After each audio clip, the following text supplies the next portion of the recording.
Welcome to TrueCrime Unveiled Podcast. Dive deep into the mysteries that captivate us. If you appreciate this episode, please consider liking and subscribing to support us. Today, we delve into the intricate web of deceit spun by Bernie Madoff, a name synonymous with one of the largest financial frauds in history. For decades, Madoff cultivated an image of success and exclusivity, attracting a clientele of high-net-worth individuals, charities, and institutional investors. His investment firm, Bernard L. Madoff Investment Securities, LLC, promised consistent, above-average returns, seemingly defying market fluctuations. But behind the facade of respectability lurked a meticulously constructed Ponzi scheme, a house of cards built on lies and illusion, destined for an inevitable and catastrophic collapse. The sheer scale of the deception is staggering, leaving a trail of devastated lives and financial ruin in its wake. Madoff's operation wasn't a sophisticated, cutting-edge financial instrument. It was, at its core, a simple scheme relying on new investor money to pay returns to existing investors.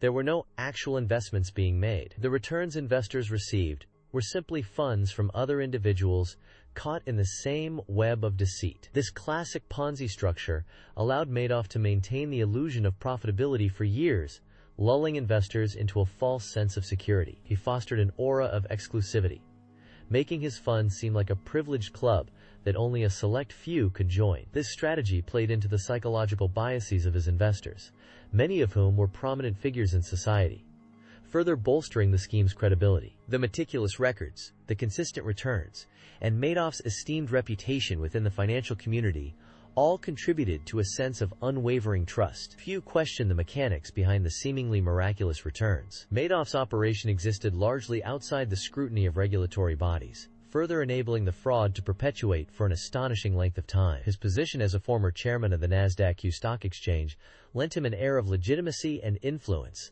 shielding him from suspicion. This complex interplay of factors allowed Madoff to operate undetected for years, weaving a tapestry of deception that would ultimately unravel, leaving behind a legacy of financial devastation and shattered trust. It's difficult to comprehend the audacity of Madoff's scheme, its prolonged existence, and the devastating impact it had on countless individuals and institutions. We'll explore the intricacies of his operation, examining the warning signs that were missed or ignored, and the devastating consequences of this monumental fraud. We'll also delve into the human element of this story, exploring the motivations of Madoff himself and the devastating impact on the victims caught in his web of lies. This is a story of ambition, deception, and the devastating consequences of unchecked greed.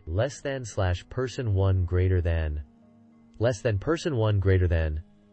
Before the storm hit, before the world learned the name Bernie Madoff, the communities he ensnared lived a life of quiet prosperity. Palm Beach, a haven of manicured lawns and shimmering ocean views, was the epicenter. Here, amidst the exclusive country clubs and elegant waterfront mansions, a sense of security and established wealth permeated the air. Days unfolded with predictable rhythm. Golf games, charity luncheons, cocktail parties under the setting sun, the clinking of champagne glasses, the gentle lapping of waves against yachts, the soft murmur of polite conversation. These were the sounds of a world seemingly untouched by hardship. For many, Madoff's investment firm was the quiet engine driving this idyllic lifestyle, a trusted partner ensuring their financial future. There was little reason to question, to doubt, to suspect the darkness lurking beneath the surface of their gilded lives. Many of Madoff's victims were philanthropists, donating generously to hospitals, universities, and arts organizations. They were pillars of their community, their names adorning plaques and buildings, testaments to their generosity and success.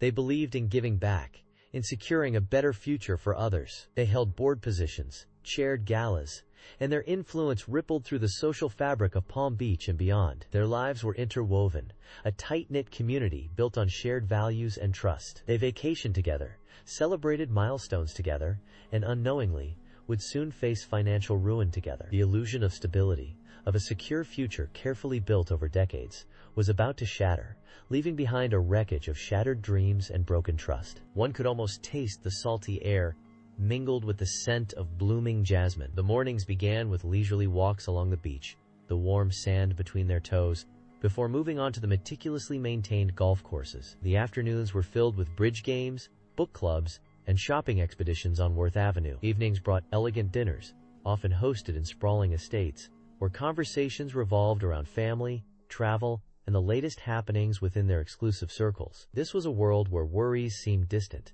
where the future was painted in rosy hues of continued prosperity. The idea that their financial security, the very foundation of their lives, was built on a lie was an unimaginable horror, a betrayal that would cut deep and leave lasting scars. These were individuals who had spent their lives building their fortunes, some through entrepreneurship, others through inheritance. They were careful with their money, entrusting it to Madoff, a man who projected an air of quiet competence and trustworthiness. He cultivated an image of exclusivity, making his fund seem like a privileged club, one that not everyone could join. This air of exclusivity further solidified the trust placed in him, creating a sense of shared secrecy and special access. Little did they know, this exclusivity was a meticulously crafted illusion, a smokescreen concealing the largest Ponzi scheme in history, a scheme that would decimate their wealth and leave them grappling with the devastating consequences of misplaced trust. Let's delve deeper into the seemingly ordinary life Madoff cultivated. He lived in a penthouse apartment on Manhattan's Upper East Side, a world of privilege and exclusivity. He had a home in Montauk, Long Island, a beach house retreat, a place associated with relaxation and normalcy. He owned a yacht named Bull, a symbol, perhaps, of his aggressive market approach. He sat on the boards of prestigious charities and mingled with the elite. All of this created an aura of success, of trustworthiness. It painted a picture of a man who had mastered the financial world, someone who knew how to generate wealth, not only for himself, but also for his investors. This carefully crafted image was crucial to the success of his scheme. It lulled investors into a false sense of security, making them less likely to question the consistently high returns they were receiving. It created a world where suspicion seemed out of place. Indeed, the veneer of normalcy was Madoff's most powerful tool. He and his wife, Ruth, were active philanthropists, donating to hospitals, universities, and arts organizations. They were prominent figures in the social circles of New York and Palm Beach. He cultivated an image of being a financial wizard, but also a family man, a philanthropist, a pillar of the community. This image helped to deflect scrutiny. People trusted him not just because of his financial reputation, but also because of his apparent integrity and generosity. They believed he was one of them, someone who shared their values and had their best interests at heart. This was the carefully constructed facade that allowed his fraudulent operation to thrive for so long, undetected, beneath the surface of respectability. It allowed him to operate in plain sight. Yet, within this meticulously crafted image of success and normalcy, subtle cracks began to appear. Whispers and rumors circulated in financial circles. Some analysts questioned how Madoff consistently achieved such high returns, especially during market downturns. These were just faint signals at first, easily dismissed by those captivated by Madoff's charisma and the allure of his consistent profits. The returns he offered seemed too good to be true, defying the logic of fluctuating markets. But these whispers were largely drowned out by the chorus of praise and the testimonials of satisfied investors. The image of stability and prosperity Madoff projected was so convincing that it overshadowed any emerging doubts. The shadow of suspicion was faint, almost imperceptible, against the backdrop of his carefully constructed world. It's a classic case of cognitive dissonance. People were more inclined to believe the narrative that confirmed their existing beliefs, the desire for financial security, and the trust they placed in Madoff's persona. They had invested their life savings, their retirement funds, with this man. To acknowledge the possibility of fraud would be to confront a devastating reality. It would shatter their sense of security and their trust in the system. So, they chose to ignore the warning signs, the subtle discrepancies, the nagging feeling that something wasn't quite right. They preferred the comfort of believing in the illusion, even as the foundations of that illusion were slowly beginning to crumble. They were, in a sense, complicit in their own deception, clinging to the hope that their investments were safe. Let's delve into the mechanics of Madoff's scheme. It was, at its core, a classic Ponzi scheme. He promised investors consistent, high returns, regardless of market fluctuations. This was an alluring proposition, especially for those wary of the volatile stock market. Instead of actually investing the money, Madoff used funds from new investors to pay returns to existing ones.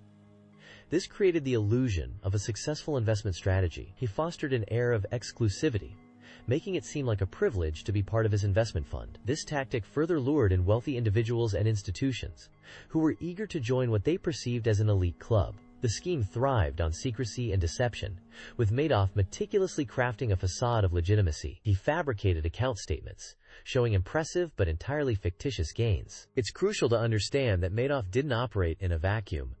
He cultivated a network of feeder funds, individuals, and institutions who directed clients to his firm. These intermediaries earned substantial commissions, further incentivizing them to maintain the charade. They, either wittingly or unwittingly, played a key role in expanding the reach of the fraud. Furthermore, Madoff exploited regulatory loopholes and weaknesses in the financial system. For years, he managed to evade detection by the Securities and Exchange Commission, despite multiple red flags raised by whistleblowers like Harry Markopolos. This raises serious questions about the adequacy of oversight at the time. His operation was remarkably simple in its structure, yet devastatingly effective in its execution. The earliest identifiable victims of Madoff's scheme were close friends and family members who invested with him in the early stages. While the exact timeline is difficult to pinpoint due to the clandestine nature of the operation, evidence suggests that the fraud had been running for decades, possibly as far back as the 1960s. These early investors, often unaware of the fraudulent nature of the returns, became unwitting participants in the ever-expanding web of deceit. Their initial investments, coupled with the promised high returns, served as the foundation upon which Madoff built his empire of lies. As the scheme grew, it ensnared larger investors, including charitable foundations, pension funds, and prominent figures in the financial world. The very nature of a Ponzi scheme demands continuous growth to sustain itself. Madoff needed a constant influx of new capital to pay off existing investors and maintain the illusion of profitability. As the scheme expanded, the pressure to attract more funds intensified. This led Madoff to aggressively pursue new investors, often leveraging his reputation and connections within the financial community. The larger the scheme became, the more vulnerable it was to collapse. Any significant downturn in the market or a wave of investor withdrawals could trigger a cascade of events that would expose the fraud. And that is precisely what happened in the late 2000s as the global financial crisis unfolded. The news of Madoff's arrest spread like wildfire. It was December 11, 2008, and the world was already reeling from the financial crisis. This revelation felt like a sucker punch, a betrayal of trust on an unprecedented scale. Investors, many of whom had entrusted their life savings to Madoff, were in disbelief. Phone lines at the Securities and Exchange Commission were jammed. People huddled around televisions, desperately seeking answers. The initial reports were fragmented, painting a picture of a scheme so complex and audacious that it seemed impossible. The numbers being thrown around were staggering. Billions of dollars vanished into thin air. The air was thick with confusion and a growing sense of dread. The holiday season, usually a time of joy and celebration, was overshadowed by a chilling realization. The world of finance, as they knew it, had been irrevocably shaken. The immediate aftermath was chaos. Imagine the sheer panic of realizing your retirement fund, your children's college fund, everything you'd worked for, was gone. Victims ranged from individual retirees to charitable foundations, from Hollywood celebrities to European royalty. Everyone was scrambling to understand the scope of the fraud and their potential losses. Lawyers were inundated with calls. The media descended upon Madoff's Upper East Side apartment building, capturing images of stunned residents and bewildered onlookers. The story dominated headlines, pushing the ongoing economic crisis to the back burner. The sheer scale of the deception was difficult to grasp. People were not just angry, they were terrified. The world seemed to be crumbling around them, and Madoff's arrest was just another tremor in an already unstable landscape. The days following the arrest were filled with a growing sense of unease. The initial shock gave way to a chilling realization. This wasn't just a financial crime. It was a deeply personal betrayal. Many of Madoff's victims were close friends, family members, and members of his tight-knit community. He had cultivated an aura of trustworthiness and exclusivity, making his scheme all the more devastating.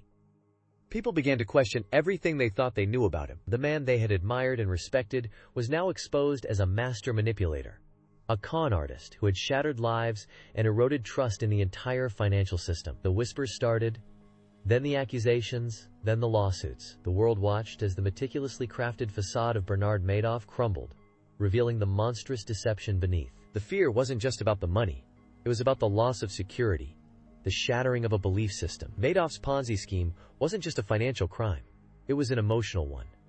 It preyed on people's trust, their hopes, and their dreams. It exposed the vulnerabilities of a system that was supposed to protect them. Support groups sprang up, offering a space for victims to share their stories and grapple with the emotional fallout. The sense of betrayal was palpable. People felt foolish, ashamed, and deeply hurt. Many struggled to come to terms with the reality that their financial security and their faith in human nature had been irrevocably damaged. The ripple effect of Madoff's actions extended far beyond the immediate victims, casting a long shadow of doubt and suspicion over the entire financial industry. Let's delve deeper into the psychology of Bernie Madoff. On the surface, he projected an image of success, trustworthiness, and philanthropy. He chaired NASDAQ, served on the board of the Securities Industry Association, and was a prominent philanthropist. This outward persona of respectability and generosity allowed him to gain the trust of countless individuals and institutions, many of whom invested their life savings with him. He cultivated an aura of exclusivity, making potential investors feel privileged to be part of his investment fund. This carefully crafted image of success played a crucial role in perpetuating the fraud for so long. People simply couldn't reconcile the image of the successful philanthropist with that of a con artist. This cognitive dissonance allowed Madoff to operate undetected for years. Precisely. It's a classic case of deception, built on a foundation of perceived legitimacy. Madoff understood the power of appearances. He leveraged his position within the financial industry to create a veneer of credibility. He wasn't some shadowy figure operating on the fringes. He was a respected member of the financial establishment. This allowed him to exploit the inherent trust people place in authority figures and institutions. Furthermore, the consistent returns he delivered, regardless of market fluctuations, further reinforced the illusion of his financial prowess. Investors, blinded by their own desire for wealth and reassured by Madoff's reputation, failed to question the mechanics of his seemingly infallible investment strategy. This combination of trust, perceived expertise, and consistent returns created a perfect storm for deception. And that's where the psychological manipulation comes in. Madoff understood human greed and the desire for easy money. He preyed on these vulnerabilities, creating a system where investors felt both fortunate and obligated to him. He fostered a sense of exclusivity, making his clients feel like they were part of a privileged inner circle. This sense of belonging further solidified their trust and discouraged them from questioning his methods. It's a classic example of affinity fraud, where the perpetrator exploits the trust and shared identity of a particular group. He knew that people within these tight-knit communities, like country clubs and charitable organizations, were more likely to trust recommendations from within their social circles, and he exploited this to his advantage. Absolutely. Beyond the financial aspect, there's the profound psychological impact on the victims. Many lost their life savings, their homes, and their futures. The betrayal of trust was devastating. This wasn't just about money. It was about the shattering of their faith in institutions and individuals they believed to be beyond reproach. The emotional scars of this fraud run deep, impacting not only the direct victims but also their families and communities. The Madoff case serves as a chilling reminder of the devastating consequences of unchecked greed and the importance of critical thinking, even when dealing with seemingly reputable individuals. Let's delve into the investigative process, specifically the period between Madoff's son's initial report and his arrest. The FBI's involvement was swift, but their initial approach seemed almost gentle. They interviewed Madoff at his penthouse, allowing him to remain seemingly free while they began unraveling the complexities of his scheme. This approach, while possibly intended to avoid a public panic, allowed Madoff a crucial window of opportunity. There were rumors of shredded documents, transferred assets, and even hushed conversations suggesting Madoff was contemplating fleeing the country. The sheer scale of the fraud, coupled with Madoff's deep connections within the financial world, made the investigation incredibly challenging. They were chasing a ghost through a labyrinth of shell corporations and fabricated transactions. It's a chilling thought, the potential damage he could have inflicted had he managed to disappear. You're right, that initial period was critical. One element that often gets overlooked is the psychological impact on the investors during this time. Imagine the agonizing weight, clinging to dwindling hope while whispers of the investigation circulated. Some investors, desperate to recoup their losses, were targeted by recovery scams. A cruel twist of the knife. There were also reports of investors receiving taunting communications, purportedly from Madoff or his associates, claiming their money was safe, further twisting the knife. These communications, while likely hoaxes designed to exploit the vulnerable, added another layer of torment to an already devastating situation. The investigators faced a double challenge: unraveling the fraud, while simultaneously managing the escalating panic and misinformation swirling around the case. The missed leads are particularly frustrating in hindsight. Several whistleblowers, notably Harry Markopoulos, had raised red flags about Madoff's operation years before the collapse. Markopoulos, a financial analyst, meticulously documented his suspicions and presented them to the SEC multiple times, outlining the mathematical impossibility of Madoff's consistent returns. Yet, these warnings were seemingly ignored or dismissed. The reasons for this oversight are complex and controversial, ranging from bureaucratic inertia to the sheer influence Madoff wielded within the financial industry. Understanding these failures is crucial to preventing similar catastrophes in the future. The case highlights the importance of robust regulatory oversight and a system that takes whistleblowers seriously. And the false hope. That's what truly breaks my heart. Many investors, particularly those nearing retirement, had their entire life savings tied up in Madoff's funds. The initial days after the news broke were filled with frantic calls, desperate pleas, and a collective sense of disbelief. Some clung to the hope that it was all a misunderstanding, that their money would somehow be recovered. The gradual realization that everything was gone, that their future had been stolen, was a devastating blow. The human cost of this crime is immeasurable, extending far beyond the financial losses. It shattered lives, families, and communities, leaving a scar on the financial world that will likely never fully heal. The scale of Bernie Madoff's deception extended far beyond mere financial ruin. It shattered lives, families, and communities. Many victims were elderly, having entrusted their life savings to Madoff, believing their retirement was secure. They suddenly found themselves facing destitution, their golden years tainted by anxiety and despair. The psychological impact was immense. Some victims experienced severe depression, leading to health complications and, in tragic cases, even suicide. The sense of betrayal was profound, not just from Madoff himself, but also from the perceived failure of regulatory bodies to prevent such a massive fraud. This fostered a deep mistrust in financial institutions, a lingering skepticism that continues to impact investor confidence even today. Beyond the individual tragedies, the Madoff scheme had a ripple effect across entire communities. Charitable foundations, universities, and other non-profit organizations that had invested heavily with Madoff suffered crippling losses. This meant vital programs and services were cut, impacting countless individuals who relied on them. The Jewish community, in particular, was heavily affected, as Madoff had specifically targeted Jewish philanthropists and organizations. This created a sense of collective trauma within the community, a shared experience of loss and vulnerability that continues to be felt. The social fabric was torn, friendships strained, and a sense of communal trust eroded as people grappled with the devastating consequences of Madoff's actions. The long-term impact of the Madoff scheme cannot be overstated. Many victims never fully recovered financially, forced to drastically alter their retirement plans, sell homes, and rely on family for support. The emotional scars run deep, with many individuals struggling with feelings of shame, anger, and a pervasive sense of insecurity. The case serves as a stark reminder of the devastating consequences of unchecked greed and the importance of robust regulatory oversight. It also highlights the vulnerability of individuals and communities to sophisticated financial fraud, a vulnerability that demands constant vigilance. The Madoff case also raises crucial questions about the psychology of fraud.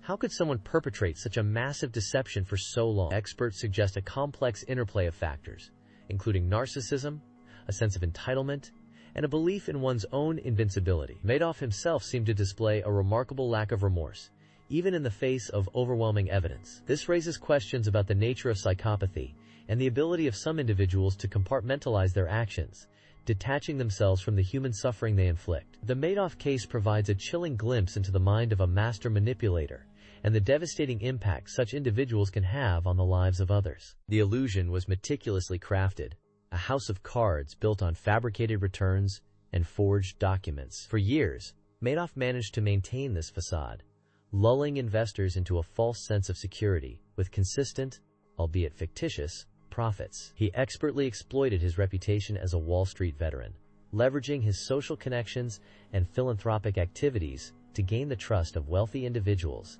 charitable organizations, and even financial institutions. But beneath the veneer of legitimacy, cracks were beginning to appear. Increasingly, investors began requesting withdrawals, putting a strain on the scheme's delicate balance. The system, reliant on a constant influx of new funds to pay off earlier investors, was beginning to buckle under the pressure. Madoff's carefully constructed world was teetering on the brink of collapse. The unraveling began in the fall of 2008, coinciding with the global financial crisis.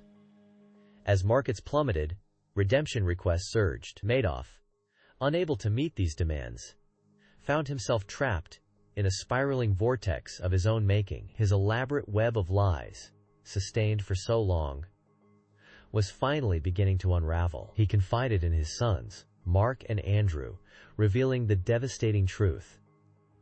The investment fund was, in essence, a giant Ponzi scheme. The confession was a shattering blow, exposing the depth of the deception and the catastrophic consequences that were sure to follow. Overwhelmed and distraught, Mark and Andrew contacted their attorneys, who then informed the authorities. On December 11, 2008, FBI agents arrived at Madoff's Manhattan penthouse. The atmosphere was eerily calm, the gravity of the situation hanging heavy in the air. Madoff, seemingly resigned to his fate, confessed to the decades-long fraud, admitting that his entire investment operation was a sham. He described the scheme in detail, outlining the mechanics of the fraud and the extent of the losses. The amount was staggering, estimated to be close to $65 billion, making it the largest Ponzi scheme in history. The confession sent shockwaves through the financial world, leaving countless victims reeling from the devastating realization that their investments had vanished into thin air. The arrest of Bernard Madoff marked a turning point in the investigation,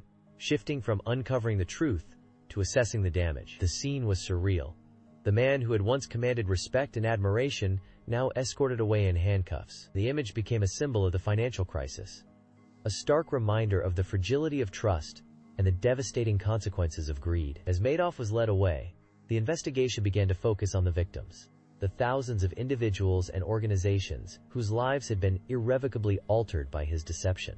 The task of unraveling the complex web of transactions and tracing the flow of money would be a monumental undertaking, one that would continue for years to come. It's chilling, isn't it, to think that for decades, Madoff operated in broad daylight, rubbing elbows with the elite, donating to charities, all while orchestrating this colossal fraud. He wasn't some shadowy figure lurking in the back alleys of finance.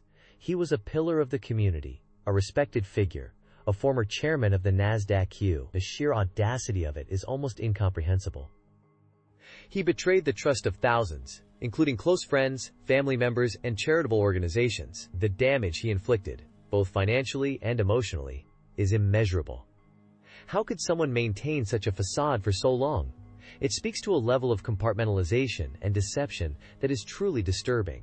He clearly possessed a profound ability to manipulate and control not only his victims, but also the narrative surrounding his supposed success. Absolutely. And let's not forget the systemic failures that allowed this to happen. The Securities and Exchange Commission received numerous credible tips about Madoff's activities over the years, yet they failed to uncover the fraud. Were they incompetent, negligent, or was there something more sinister at play? These are questions that continue to haunt us. The Madoff case exposes a vulnerability within our financial systems, a vulnerability that needs to be addressed to prevent similar schemes from occurring in the future. The fact that he operated for so long, despite red flags being raised, suggests a systemic blindness, a willingness to believe in the myth of the infallible financial wizard. And that, perhaps, is the most unsettling aspect of this entire saga. It makes you wonder, doesn't it? How many other Madoffs are out there, operating in plain sight, just waiting to be exposed? How many other seemingly legitimate businesses are built on a foundation of lies and deception? The Madoff case serves as a stark reminder that appearances can be deceiving, and that even the most trusted figures can harbor dark secrets. It forces us to confront the uncomfortable truth that evil can exist anywhere, even in the most respectable circles. And it leaves us with a lingering question. If someone like Madoff could fool so many for so long, what other unseen dangers lurk beneath the surface of our seemingly stable world? Precisely. The case of Bernie Madoff isn't just a story about financial fraud. It's a story about human nature, about greed, deception, and the fragility of trust. It's a chilling reminder that the veneer of respectability can conceal profound darkness. And it leaves us with a deeply unsettling question. How well do we really know the people we trust? Thank you for walking with us through the shadows. The story doesn't end here. It lingers, echoing through time, reminding us that the darkest truths often hide in plain sight. Until next time, stay curious, and stay vigilant. This case remains unsolved. Perhaps the truth is still out there.